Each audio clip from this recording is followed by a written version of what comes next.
Klaus, thanks again for taking the time to be with us this morning. We appreciate it. We know you're busy. I'd like to start off with a couple of sort of general questions. We know you've been with Porsche since 1997, but could you tell us a little bit about what you did before Porsche, education, prior work? I grew up in Stuttgart, which is the Detroit of Germany, basically. So with two very well-known brands, one more aspirational than the other one, and I landed with that one. And I was always looking into cars. I was always fascinated by cars. I consider myself having fuel in my blood. At one point of time, I had 9 different VW Beetles that I was working on, just repairing them and selling them and changing parts. And I just really enjoy cars in general. And then my studies actually were also geared towards ending up somewhere in the automotive business, because I'm majored in automotive marketing and business studies, and also was awarded a scholarship over in Florida to come over to the United States and studied there. And there was also a campus that was majoring in automotive business. So somehow I had to end up there, and I ended up with Porsche, which is obviously something that many people dreamt about, and I also did. Yeah, also seems sort of preordained. Where did you go to university in Germany? It's a little town called Geislingen, which is not very well known. Matter of fact, they had just started this sort of subject, automotive marketing, and I was the second semester that ever went through that possibility to major in automotive marketing. And I purposely went there despite the fact that the town really is nothing to write home about. You much rather go to Hamburg or Berlin or Munich, but I ended up in Geislingen. The only reason why people know Geislingen is because WMF, they make the best coffee machines. Oh. They reside there. That's it. That's what you know them for. But they have produced automotive people now for over 30 years. So this is how far that goes back, and it's an established university now if you are looking into automotive business. You mentioned a little bit about your love for the automotive. You mentioned a little bit about adventure, and I know a little story of someone in his early age that had an adventure in the States. Mind sharing that with us? I think you're referring to the fact that after I took my A-levels, which is in Europe your qualification to then go and study at a university, I had a little break. I was actually working at Stuttgart airport loading and unloading aircrafts at night during I took my A-levels, so I could gather a bit of budget or money.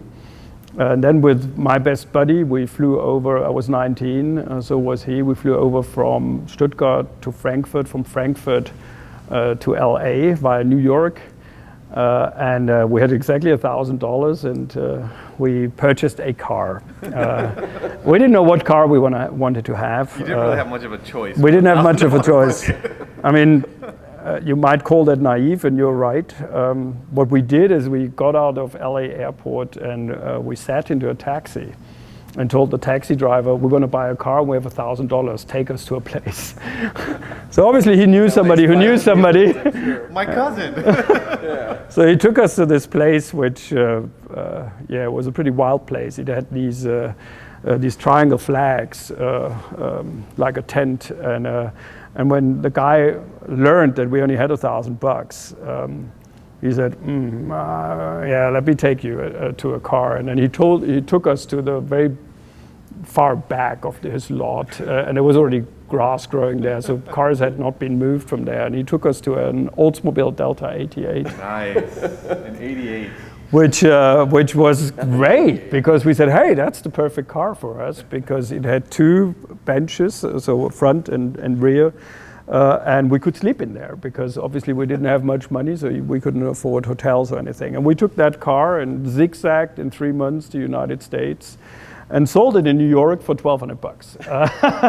And you drove it as is? As is, yeah. It wouldn't start when he showed it to us, but that didn't worry us, because he got another battery out, and he put the battery in, it started immediately.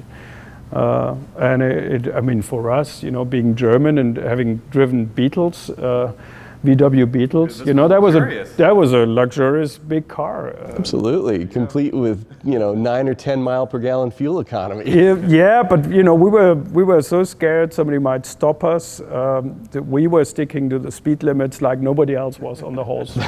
You know, we never exceeded the speed limit. Owners do. Yeah, exactly. We were really living up to 55 that. in the left lane. So Plates. that was a real fantastic experience for 3 months driving around. You know, first time actually for me to actually be in the United States. It was my first time I was flying. I never flew anywhere before that, and that buddy of mine, he now lives in Canada actually, in Montreal. So we both ended up, you know, because we also toured Canada with the car at the time. We both ended up in North America, which is, of course, a dream come true. A part 2. I actually did a part 2, and this sounds unbelievable, but when I then got awarded the scholarship, now this happened in, when did that happen? 85. Now I was awarded the scholarship in Florida, and guess what car I bought for the time I studied? You won't believe it. It was an Oldsmobile Delta 88, but the convertible. and I'm telling you that the university I went to, which I could have never afforded, it was very sort of upscale, upmarket, very expensive university. And my car on that parking lot of that university with all the retail car sons and daughters, you know, from big car groups. You know, you had Porsches and Ferraris and Mercedes and BMWs and Audis and, you know, sort of all the upmarket cars, Ferraris. And then I drive up there with my Oldsmobile Delta 88 convertible. Which was, guarantee you're the only person in Florida driving an Oldsmobile who was not in his 80s. The car got a Delta 88. We'll talk about your personal cars later, because I know you always pick these years, you think about all these stories, but last I checked, you don't have a Delta 88 in your garage, so anybody that is watching, that's looking to unload a Delta 88 in rather drivable condition, I might have a customer for you. Well, thank you for that. I hope I moved on from that category of cars, but I would love actually the opportunity to drive it again. I wouldn't have to own it necessarily, though. We've heard that before. I get commission on that sale, just saying. Well, we know that Porsche is immensely supportive of the clubs around the world. Can you tell us a little bit about how the relationship with the clubs has changed or evolved in your 21 years at Porsche? I think it's always been an asset that all other companies were really jealous about. It is really something that is so unique to Porsche, having brand ambassadors that are truly driven by their hearts. You know, it's got nothing to do with money. It's all the passion they have for this brand, for the cars, the people, the family feeling you have. And I have to say, I mean, in my 21 years with Porsche, of course, I met many people involved with the Porsche Club. And I'm not saying that because I'm here in the United States. The people that are most enthusiastic and most passionate about the brand certainly are here in the United States. You know, taking off 1 week for Porsche Parade just to serve the brand and be with your friends and you know, give out lunch boxes. Even though you're a CEO of a really big company, it's just something that you will only ever see with Porsche, and I have to say you will only ever see here in the United States.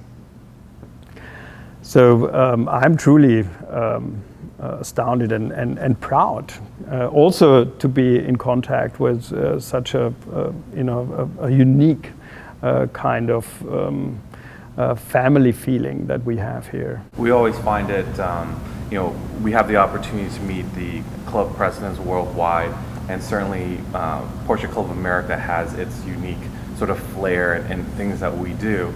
But the overarching sort of feeling is that, you know, we're fortunate to represent a club that is representing a mark that's true to its traditions, and even looking into the future with modern technology, its roots are still very well planted. Yep. And I think that's why you have the enthusiasts, the ambassadors in PCA, the passion from people that were there from the beginning, but also from the people that are new, that are coming from other brands that are finally getting a sense of what is this all about. And they find themselves initially just buying a nicer vehicle, but then they step into the club world and the lifestyle of Porsche, and it's very unique, as you said, compared to any other manufacturer out there. Absolutely, and at the same time, very professional. It's the degree of organization. I mean, the 3,500 and many more events possibly right now per year that are being just set up to celebrate the brand and the passion for the brand. I mean, that truly is unique. Let's shift gears a little bit here at this point and talk about the business aspect of things at Porsche. The Porsche Passport program and sort of the binary options of buying and leasing right now. Do you see that changing? Do you see a paradigm shift in the ownership model going forward? I think we see changes in the society. I think we see people really just being interested in subscription, not necessarily owning something. They want choice. They want maximum flexibility. They don't want to buy a car. Not everybody, but we see in the society now. Let's call them millennials. Less commitment for something and the desire just to enjoy everything. And if you take it back 25 years ago when leasing was actually evolving, I mean, we all know about leasing, the possibility to commit to a car for 2 or 3 years, maybe 1 year or 4 years, but typically 3 years, and then just hand it back.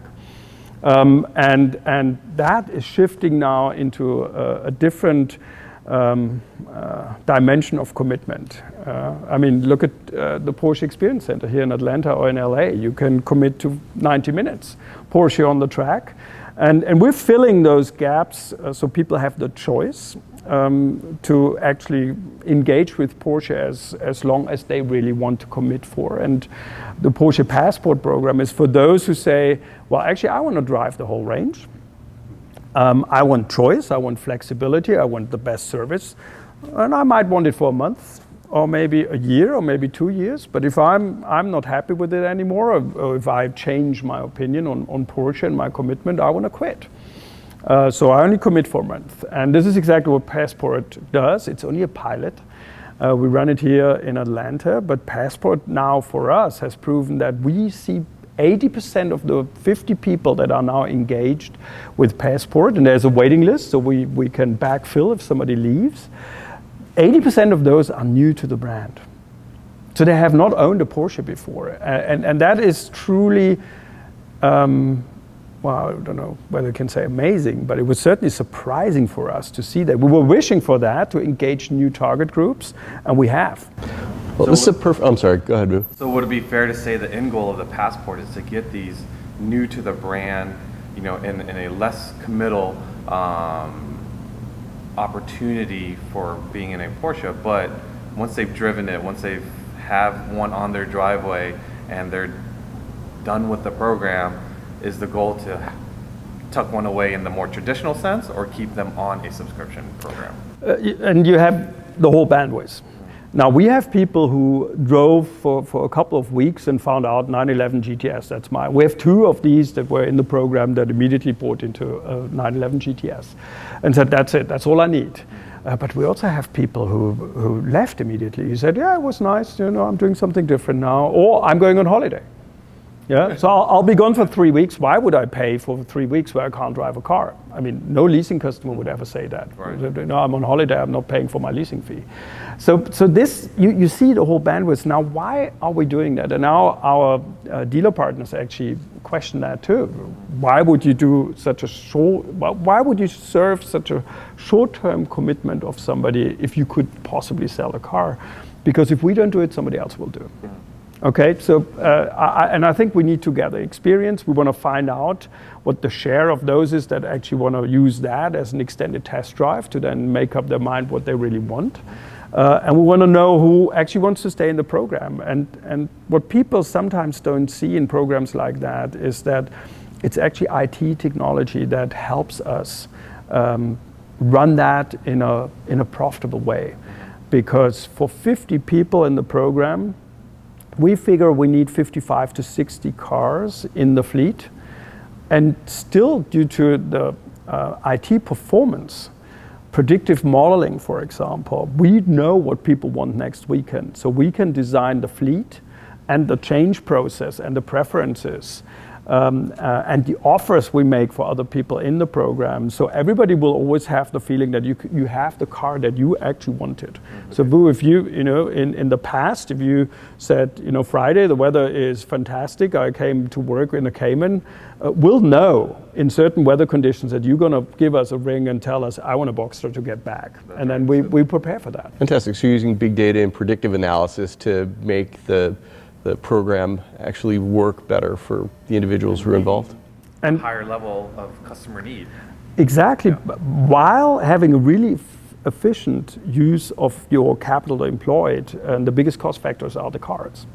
So if you give people the feeling that they can have any car they need for their individual preferences, and you need 100 cars for that for 50 people, that will never be profitable. Right. But if you only have 55 to 60 cars employed, you can run that profitably. Fantastic. Well, that's a really good segue into the next question. Porsche is a brand that seems to, unlike Oldsmobile, have this sort of pan-generational appeal. It appeals as much to millennials as it does to boomers. But what are you doing in addition to Porsche Passport to attract younger buyers? Passport, actually, I didn't mention that. People are much younger that join the program. They earn more, and 80% have not owned a Porsche before. So that's really interesting. Now, take the environment that we're in right now, the Porsche Experience Center Atlanta and LA. About a quarter of the people coming here, driving cars, trying them out, are younger than 35 years, which is quite something. And this is trying to engage people to understand the culture of our brand and the way our cars drive. So any car you drive with Porsche is supposed to be a sports car. Whether it's got the engine in the front, in the middle, or in the back, 4 doors, 5 doors, 2 doors, it's all sports cars. So we help people understand that, and that's one possibility to engage them. But of course, it's also other platforms that we use where we're trying to show Porsche and engage people with Porsche, be it art fairs, be it corporate social responsibility events, be it concerts, whatever. So yeah, we're trying to engage them with Porsche. So we call that early branding. It goes down to actually a driving school for 5 to 7-year-olds that we established. So they drive their little bobby cars or whatever we have, accommodating that with a 4-wheel experience. But yes, we're working hard on that. The product mix of Porsche obviously has changed over the last 10 or 15 years as well. 4-door sales make up the bulk of Porsche sales now. What are you doing in particular to engage 4-door owners and sort of immerse them in the brand? Well, first of all, whatever we build, it's always the sports car in the segment. So if you drive a Cayenne versus other SUVs, if you drive the Panamera versus other limousines, if you drive the Macan versus other comparable sized SUVs, you will always understand that car gives you more of a feedback for the road. It's more direct, it hugs you. One of my favorite quotes from a journalist on the Macan driving experience was that it's not a small Cayenne, it's a big 911. And that's exactly what we convey. So it always has to feel like a Porsche. Now, of course, we're also trying to exceed people's expectations. And if you ever have the chance, and we're happy to do that with you, we'll take you in a Macan or in a Cayenne and take you off-road. And the way those cars perform in that environment shows you that we go way beyond what people think they can do with a car. I think that's what PCA appreciates too as a manufacturer. Again, talking about the traditions before, but no matter what Porsche you step into at the dealership or at an experience center, you have that Porsche feel. The lineup, you do have a lot of models, but it hasn't been diluted where there's a model that doesn't have a Porsche feel. And I think that's obviously a conscious decision from the manufacturer, but that brings a certain type of person to our mix. And even though they may not know the PCA lifestyle or club life or maybe sports driving, something sparked their interest in having the sports car of that segment. And once they get into it, then it's our job to show, hey, not only did you get into a Macan, but did you know we have this whole program called Porsche Club America that you can do fun things with your Macan, be it touring, autocrossing, or whatever it is. No other manufacturer really has that opportunity. That's true. Which is something that I love to see. I mean, in terms of us being sort of a message amplifier, watching people autocross their Macan or their Cayenne is amazing. We and had how, 3 this past Saturday. And just watching how well they do. Absolutely. It's a lot of fun. Well, I'd like to start a little bit of a conversation about heritage. Porsche does an amazing job of sort of honoring and furthering their heritage. And we're sitting here at the Porsche Experience Center in Atlanta, which is home to Porsche Classic, just downstairs from where we're sitting. Do you face any challenges in terms of getting younger people into, say, the classic end of things, passing those skills down from older people to younger people? If you could talk a little bit about how that's working, how that sort of generational handoff is going at Porsche Classic. It's definitely more easy to engage people with Porsche just because of the heritage and this fascination factor. But yes, it is a challenge for our dealer partners out there to refill spots where they have somebody retiring after having worked on cars, and we're trying to manage that proactively. We have programs that engage younger people in actually working technically on Porsches in dealerships or with us here at the Classic Restoration Workshop. We have 2 gold technicians, so we take them through different stages to develop them. And of course, we're trying to make sure that everybody working on Porsches is trained properly. We're not just trying to make sure, we're assuring that, but also that the people that know the car from decades, all cars is air-cooled or whatever you have, pass on that knowledge. Now there's again something that we are rather innovative about what we think. We have a technology called Tag Live Look, which is a set of glasses that you put on, and whatever you see as a technician, for example, a person that you choose on the other end, could be here in Atlanta, sees as well and helps you repair a car in the most efficient and best quality way. And we're going to use that in the classic segment especially, because that's where we really have challenges to find people who really know how to repair the most efficient way those cars. Classic seems tailor-made for that, and seems like it's just a fantastic way of bridging distance in order to bring subject matter experts together. Well, that's the second reference you've had in this interview, talking about how technology is really helping the brand. I see all the different events, all the different classic cars. What do we say, 70% of Porsches ever produced are still on the road. So you have a bigger task than most other manufacturers, where not only supporting the modern day cars, but you have a complete program that still produces parts, produces knowledge to keep those 70% cars on the road. And that's pretty amazing. Again, other manufacturers don't have that challenge, and you're coming up with solutions that's technologically paired to make sure that we can keep these cars on the road. Absolutely, yes. We feel that responsibility. Yeah. On the subject of heritage, as we are recording this, Rennsport 6 is about a month away. And we're already anticipating the success of Rennsport 6, so would it be safe to say that there's the possibility of a 7? Yes. I think that's the question. Next. So good to know that you've been elevated to decision maker. So if we don't do it, PCA will do it? Well, there's a 1, 2, 3, 4, 5, 6, so naturally there has to be an aspiration to have Rennsport 7. Now let's see how everything works out on 6. I mean, we always have to do something where we either achieve or exceed people's expectations. We're working hard on that, and we feel the pressure, especially in this building with everybody involved. Of course, Porsche Club America. I mean, everybody involved in that venture is as excited as tense about making that the success that we all feel responsible for. We're in it together for sure. It's easy to say yes, but pulling it off, as he knows, you can't just expect it to be similarly like the last one. That's why a lot of film redos don't do well. Yeah. But with Rennsport, we are all hands on deck to make sure that it is spectacular, and the ones in the future will also be spectacular. They're all like The Godfather too. The sequels get But yeah, we've talked a little bit about technology. One thing that we haven't hit on too much is electrification, and everybody is eagerly anticipating the upcoming Formula E season. So if you could tell us a little bit about what that's going to look like. Well, as much as we like the combustion engines, there is a part in our business model going forward that will be electric cars.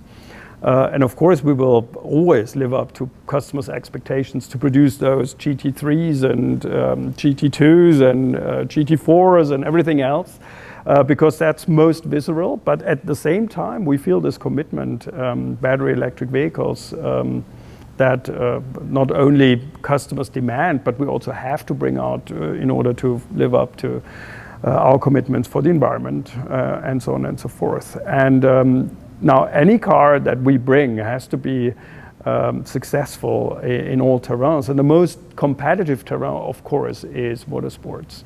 And that's why Formula E is the natural environment for us to show that we can do it. With the best technical package, be it the battery, be it the engines, be it the brake system, the chassis, everything that makes up this package. And if you go back 5-6 years and think about us coming back to race in Le Mans, and I have to say the 919 hybrid, I mean, that is way beyond the spaceship. And to enter that level of competition and basically dominate it just shows that Porsche can do it, and we want to, of course, show that we will also be able to do that with battery electric vehicles in the Formula E, and we're very excited about that. It's a very good lead into the fact that you're going to be selling an electric sports car soon in the Taycan. What are the key messages going to be around that in terms of getting people to consider the Porsche electric sports car over another premium electric vehicle? Now we're gonna use the claim soul electrified, and we think actually Porsche has got this unique part of everything that we produce, and it's the soul of that car. You can't describe it really well. You feel that. Now, where does that come from? This feeling that there's a soul to Porsches, no matter which model line you drive. It's the way it interacts with you as a driver and the road, and it's the way how it reacts on the road in a very competitive, sporty environment. So it has to be the sports car again in the segment of battery electric vehicles. And I can tell you that I was lucky to drive the car last year, even in Germany. Now, since then up until now, development has progressed, but already the way that I felt that car connecting me and feeling the soul of Porsche with the road and the performance potential has blown my mind away, if I may say it like that. It's truly amazing. I would imagine you had mentioned the combustion engine Porsches that we're accustomed to being visceral and has that soul that you're talking about, but electric cars with the staggering performance opportunities that are there, the way we define visceral in the future might not include the combustion engine. And that's scary for me because I've got grease under my nails right now, right? But the performance levels really is what it's all about, and if you can be compliant with what's going on in the environment and such, that's honestly a sort of a weird landscape for me to think about, but I gotta imagine that's where we're headed.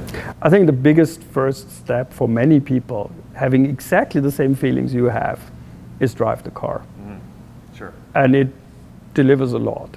It doesn't deliver the sound that we are used to or the vibrations, but without sound and vibration, it's just completely surprising the way that this torque kicks in, from an instant of a second. It just pulls you with this lowest center of gravity that it can potentially have with a battery sitting there. And then the Porsche chassis, brakes, and all the other technical aspects of that car, being able to multiply accelerate 0 to 60, 0 to whatnot, top speed, charging time, range anxiety is something that we need to take care of. I mean, we're going to have the car that you can recharge the battery in 15 minutes for 250 miles, or a little longer for more range. So we're going to, as far as we know right now, we're going to make a proposal to people who are interested in the brand Porsche that will be very unique. And it has to live up to, it has to earn this crest that we all love. And I think it will.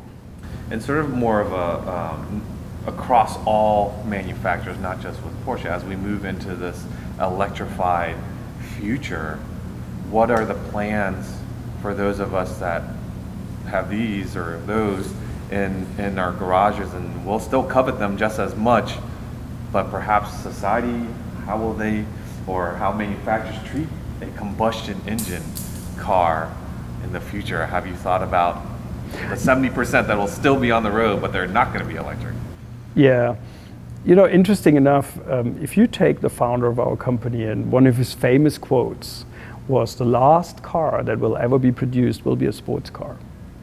Which is really interesting. Now, where does he take that wisdom from, or where did he take that wisdom from? Actually, he was looking at horses. He said the minute cars were, you know, the method of transport, somebody could have said no horses needed. But what do we need horses for today? It's for a different purpose. Now, the next one was, you know, sailing yachts. He said, you don't need a sailing yacht if you can have engines or steam engines in a boat, which is much more reliable when you need to get from A to B and faster and whatnot. They're still around. So I think our classic cars, cars that we love, there will be something that we cherish. There will be something that we enjoy. There will be something that completely irrational. But it's like collecting art. It doesn't make sense. You know, it's like having a watch that costs more than $1,000. It doesn't make sense. Only tells you the time. Yeah. But that's exactly the spot we're going to be in with these cars. Partly we're in there today, but it's going to be more in the future. Yeah. But interestingly, there always seems to be a continued fascination with analog technology. The $1,000 and up watch that you talked about is most likely going to be a mechanical watch. Vinyl records are selling more than they've sold since the 1980s. So it seems like there's always going to be a future for the cars like the ones sitting behind us. Well, I should hope so. We need to take care of that future, prepare for that future, technically speaking, but also from a service point of view, and so on and so forth. We're driving that from Porsche Cars North America with our dealer partners, setting up more classic partners, delivering and developing the parts that we need to keep those cars running. I mean, by the time this is going to air, we're all going to know about Project Gold, a car that has been built from scratch, a 993, but in 2018. So it just shows, you know, the spectrum that we can cover at Porsche AG, at Porsche Cars North America, to build a car from scratch just from the parts that we have on offer in order to keep anybody's car on the road. Yep. Sort of going from 30,000 feet back down to 100 feet, just really briefly, if we could talk about the charging infrastructure that is planned for the upcoming electric car. Yeah, we have one advantage compared to other car manufacturers that are currently successfully offering electric cars. Now, we think we're going to not only deliver the sports car in the segment, but we already have 190 Porsche dealers across the United States. Of course, in the spots where we see the highest density of customers, that's why they're there. And of course, they're going to offer fast charging infrastructure for customers. But of course, we're also going to work with other providers of such infrastructure. There are basically three in the United States. One is Electrify America, it's EVgo and ChargePoint. Now we need somebody who is willing to offer 800 volt charging technology in order to actually benefit from the potential charging speed, like I said, 250 miles in 15 minutes. So we figure that in the beginning of 190 spots, plus the ones that we have with one of these providers, we figure that with 500 spots where you can fast charge your car, we got it pretty much covered for people not to suffer from range anxiety and you know, having to decide on whether to take the Taycan or some other car. and we're working very hard on that. And I gotta imagine, we talk about range anxiety, but just talk this, our normal cars, right? What is the average commute that we have for 95% of the time that we use the car? Less than 100 miles, even if you had a long commute, less than 100 miles radius, right? And you really shouldn't have that range anxiety. It's a non-rational feeling. We already know that between 80 and 90% of charging will happen either at home or at work. We already know that. And then with a range of more than 300 miles, how often do you exceed that? Right. But for those moments you want it. I mean, I always say that people buy a car for the most unreasonable example. They need the car. I mean, take SUVs, their off-road capabilities. Take vans or station wagons. I mean, it's people. Sitting in traffic, there's only one person in each car. People remember that they, at that one point of time, had to transport that refrigerator, and it came really handy to have the car. We need to transport the fridge when there's 4 feet of snow out, and we need to climb that 45-degree angle hill. That's the car we need to. So you can't tackle it from a rational point of view, and you have to cover the psychological barriers as well. And this is what the Taycan has to do, and I think we're on a good spot here. I think so too. Well, I think our time is sort of nearing an end. Vu and I could probably go on forever, but feeling that You probably you have to get to work. Yeah.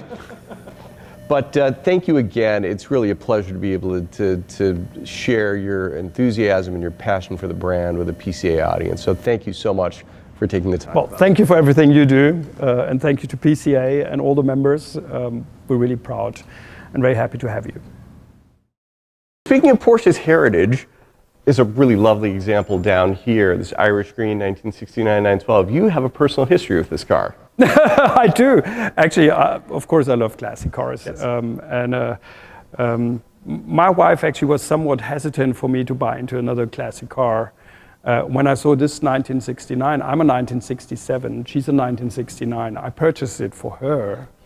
And when I told her, she said, "Very nice try, my man." I know you've always loved Irish green 912 or 911S, and so that sort of got immediately embraced by us as a family. And we're going to take it to Rennsport Reunion, and the week after Rennsport Reunion, we're going to, with our daughter, she's 11 years old, we're going to tour that part of the country in that marvelous car. Fantastic. And there's a luggage rack on the roof. You going to use it? I think we might have to, because 3 people for 1 week, it might not be enough to just fit everything in the front storage compartment, and we need 1 seat in the back, so we might have to put a nice leather suitcase on there. Fantastic. Well, thanks for sharing the story with us. Thank you very much. Thank you.